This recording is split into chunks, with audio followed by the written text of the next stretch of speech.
ጤና ይስጥልኝ ክቡራትና ክቡራን ተመልካቾቻችን ዘመቻ ህዝቡ እንዳንበሳ ተነሳ እንደቀጠለ ነው።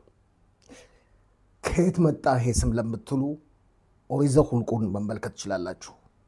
በያዕቆብ ላይ አስማት የለም፣ በእስራኤልም ላይ ሟርት የለም።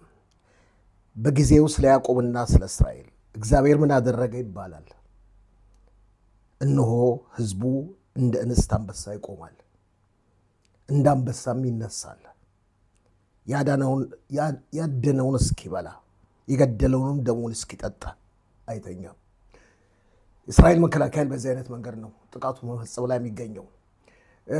ብዛት ያላቸው የኢራን ኢንዱስትሪዎች፣ የጦር ሰፈሮች፣ የኒውክሌር ማመንጫ ጣቢያዎች በቴህራን ጭምር ተደምስሰዋል።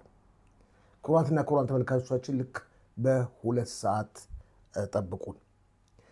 ስለዚህም ስርጭታችንን በሰፊው ይዘን እንቀርባለን። በእስራኤል በኩል ደግሞ የደረሰ ጉዳት አጸፋውን ኢራኖች ለመመለስ ሞክረዋል።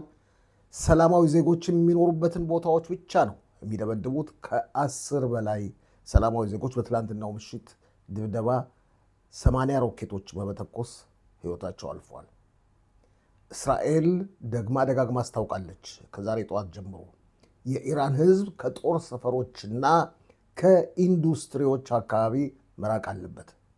በተለይ በትላንትናው ዕለት በቴህራን በነዳጅ ማጠራቀሚያቸው ላይ የደረሰው ቃጠሎ ከፍተኛ እንደነበረም ለማወቅ ተችሏል። ልክ በ2 ሰዓት ጠብቁን።